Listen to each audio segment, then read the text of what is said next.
Kala Azar is actually a very neglected tropical disease, mainly because it affects the poorest of the poor in places like South Sudan, Ethiopia, India, Brazil.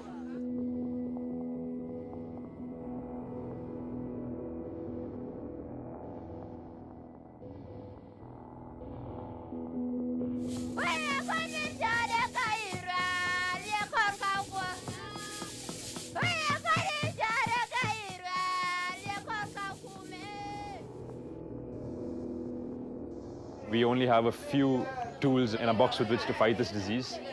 A lot of people are affected, a lot of people are dying. A lot more can be done and should be done. Presently in the hospital in Lair, we're seeing 3 times more admissions for Kala Azar as we did for the same period last year.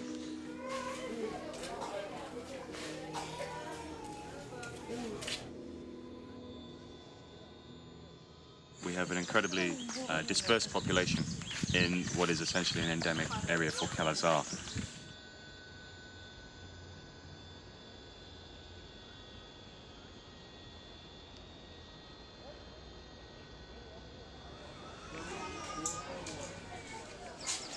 We tested the patient for Kala Azar, brucellosis, hepatitis, everything was possible in our lab. It was all negative. The child was getting sicker and sicker, so we tested for Kala Azar again, and the second time it became positive. The rapid test is not reliable.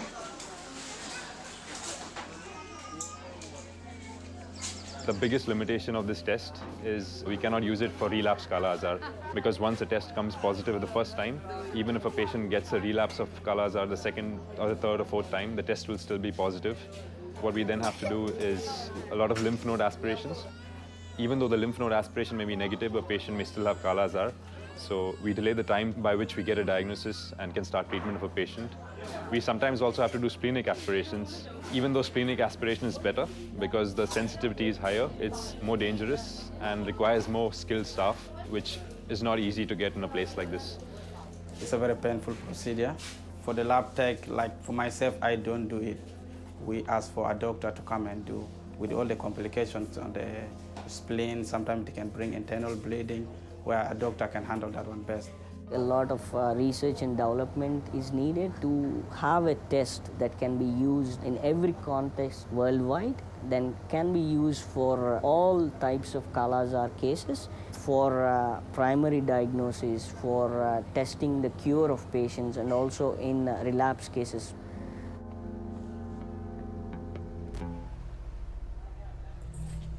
So if tests like this actually come to the field soon and can help detect relapse Kala Azar, I think a lot of patients would benefit a lot.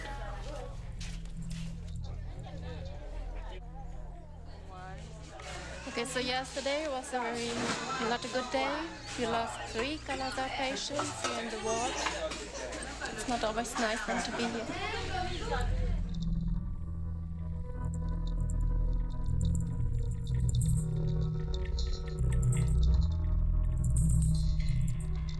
SSG, which is quite a toxic drug, was the mainstay in the treatment of Kala Azar for the past 30 years or so. A lot of patients on SSG were dying not because of Kala Azar, but because of the SSG toxicity itself.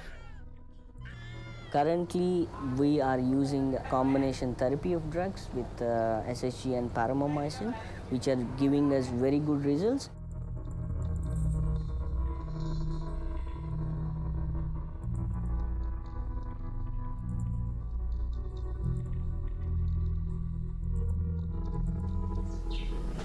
This is the paromycin. This one makes the injection shorter, 17 days. Last time we are getting 30 days because we are only getting one drug. Now they are getting combination drug, making the time of injection shorter.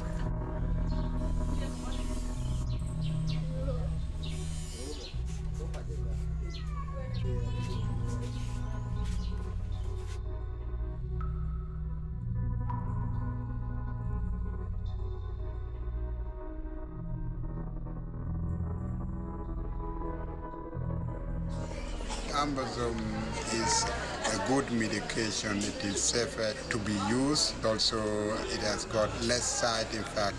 But on the other hand, we could not give it to everybody because it has to be used in hospital. It needs skill. And also, it is very, very expensive. While one drug is more effective, it itself is quite toxic. While the other drug is much safer, its cure rates are not as high as the older drug. While both drugs have their advantages, both of them are not perfect. So I guess we're still looking for newer drugs that can be used for these patients. If people who are making medication can make it available, not expensive, and the way it can be used can be simple to any ordinary medical stuff, that would be very nice.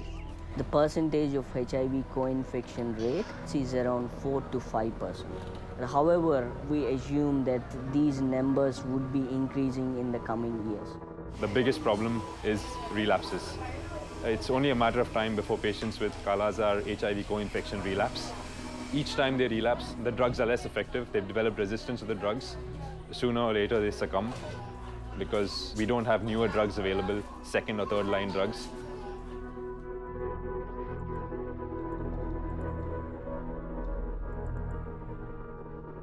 In a place like this, anybody could have Kala-Azar.